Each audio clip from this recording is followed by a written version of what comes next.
Bonjour à tous et bienvenue dans notre compte-rendu matinal. J'ai un peu l'impression qu'aujourd'hui c'est le dernier jour de la semaine. Et pourquoi je vous dis ça? Eh bien tout simplement parce que demain c'est férié aux États-Unis. Le 4 juillet tombant un samedi, c'est donc bien naturellement que le 3 juillet est considéré comme un jour férié aux États-Unis. Alors, donc demain, bah, évidemment, nous, CAC 40, nous serons orphelins. Vous connaissez maintenant la rengaine lorsque les investisseurs américains ne sont pas présents. On tourne en rond, on ne fait pas grand-chose, il n'y a pas beaucoup de volume. Donc, il y a même des petits risques liés à une forme de volatilité. Bref, c'est une journée qui n'est pas passionnante, voire un peu dangereuse sans les Américains. Donc ça, c'est l'une des premières raisons pour laquelle je vous dis on est presque déjà en week-end. La seconde raison tient au fait que puisque justement vendredi est férié, on a avancé la journée importante du mois, c'est-à-dire la publication des chiffres officiels mensuels de l'emploi. Et nous savons tous que c'est toujours un événement puisque ça conditionne peu ou prou les prochaines décisions de la Banque centrale américaine. Donc nous allons voir ce qui s'est passé sur les indices. Et encore une fois, ce matin, il va y avoir un peu de nervosité, notamment du côté américain, puisqu'on redoute beaucoup la publication de ces chiffres à 14h30. Donc commençons par notre CAC 40. CAC 40 que l'on voit ici. Alors j'ai titré échec patent. Et vous comprenez pourquoi, puisque en réalité, notre CAC 40, qui depuis des jours et des jours est enfermé entre 8300 et 8400 points, avant-hier, il avait donné un petit espoir de sortir de ce petit rectangle de transaction, et il est absolument certain que s'il avait débordé les 8400 points, bien ma foi, il s'ouvrait la possibilité d'un retour vers des plus hauts historiques.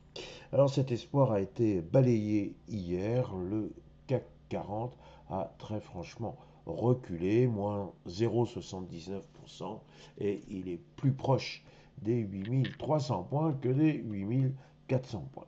Donc, bah écoutez, c'est toujours la même question. Est-ce que nous allons, oui ou non, nous sortir des 8400 points? Alors peut-être qu'hier, il y avait un peu d'excès par rapport à d'autres indices. Donc c'est la raison pour laquelle le CAC 40 pourrait essayer ce matin de faire un petit peu mieux. Mais attention, il est évident que s'il y avait une grosse et surtout grosse mauvaise surprise sur les chiffres américains, eh bien le CAC 40 serait balayé, si je puis dire, serait emporté dans la tourmente. Et puis, toujours graphiquement, n'oublions pas, parce qu'il ne faudrait pas, n'oublions pas que si on casse les 8300 points, eh bien, il y a pour objectif assigné aux vendeurs de venir combler ce gap que vous voyez ici encore tout à fait ouvert. Bon, alors nous n'en sommes pas là. On va bien évidemment guetter, encore une fois, les 8300 ou les 8400 points. C'est effectivement l'une des deux bornes, ou plus exactement, soit le débordement des 8004, soit la cassure des 8300 points, qui pourrait nous donner une tendance, mais j'ai envie de dire une tendance qui prendrait son envol, qui affirmerait sa vigueur que la semaine prochaine. Donc voilà pour notre CAC 40. Maintenant, si je regarde du côté du S&P 500, eh bien, vous pouvez voir que là aussi, c'est pas un échec patent, mais un petit peu quand même, dans la mesure où j'avais souligné hier qu'il y avait une résistance à 7500 points. Vous vous souvenez que j'avais mentionné le fait que le S&P 500 s'était arrêté à 7499. Bref, on était franchement sur la barre des 7500 points.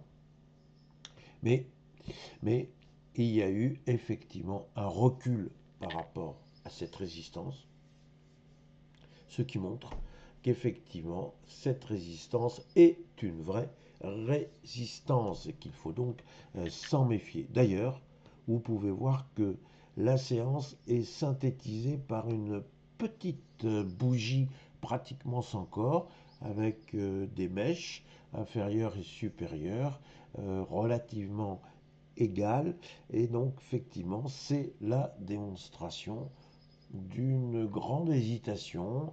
Est-ce que oui ou non on va passer cette résistance? Eh bien, nous aurons la réponse, ça paraît évident, avec les chiffres de l'emploi américain, qu'il soit bon ou qu'il soit mauvais. Vous voyez, une réaction à venir parfaitement binaire de la part des investisseurs. Donc j'ai envie de dire, avant 14h30, c'est peut-être pas la peine de prendre des initiatives, aussi bien sur les marchés européens que sur les futurs. On attend, on voit ce qui se passe à 14h30, et puis ma foi, on sera toujours à temps d'essayer de prendre le train en marche.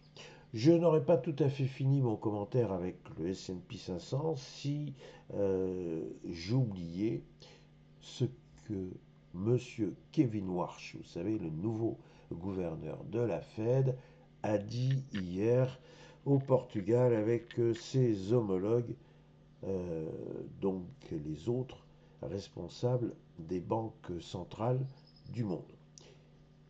On voit quelqu'un qui finalement adopte un ton assez original, et non seulement assez original, mais qui prouve finalement une assez forte personnalité, ce qui pourrait d'un côté rassurer les marchés. Pourquoi? Parce que visiblement, il n'est pas à la botte de M. Trump, et donc il réagit, on a envie de dire, en véritable banquier central responsable. En fait, il ne veut pas venir donner une perspective de taux pour le moment. Il se contente de constater que, l'inflation est au-dessus des 2%, donc à 4%, c'est beaucoup trop.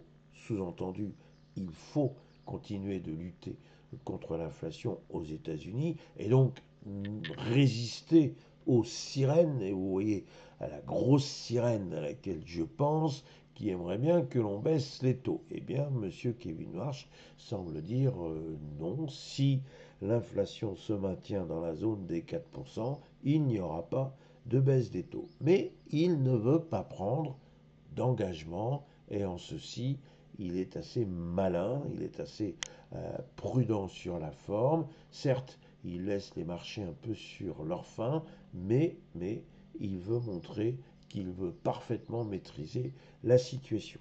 Et comme nous le savons tous, on a maintenant un baril de pétrole qui est revenu en deçà des prix que l'on connaissait avant le déclenchement des hostilités dans le détroit d'Ormuz. Et donc, ma foi, c'est effectivement une excellente nouvelle pour l'inflation. Alors, c'est peut-être pas non plus le pétrole qui va régler le problème de l'inflation américaine, mais ce que l'on peut dire, c'est que ce point très positif, eh bien, permettra sans doute en septembre d'y voir un peu plus clair. Et là, Monsieur Kevin Warsh, eh bien, avec la Fed, prendra des décisions qu'il estimera opportunes en faveur ou en défaveur des taux. Voilà où nous en sommes. Donc, nous avons un détroit d'Ormuz qui semble disparaître des préoccupations des investisseurs. On se tourne maintenant vers les taux, on se tourne maintenant vers toujours l'IA, avec différents points de vue. Bon, je ne reviens pas là-dessus, je serai trop long, on aura l'occasion d'en reparler. Et vous n'oubliez pas que dans quelques jours, c'est l'ouverture de la saison des résultats, et là aussi, il y aura beaucoup d'enseignements à tirer. Voilà mes réflexions du jour. il me reste à vous souhaiter une excellente séance, un bon week-end à ceux qui partiraient déjà dès aujourd'hui. Et pour les autres, eh bien, on se retrouve avec un grand plaisir demain matin. Merci.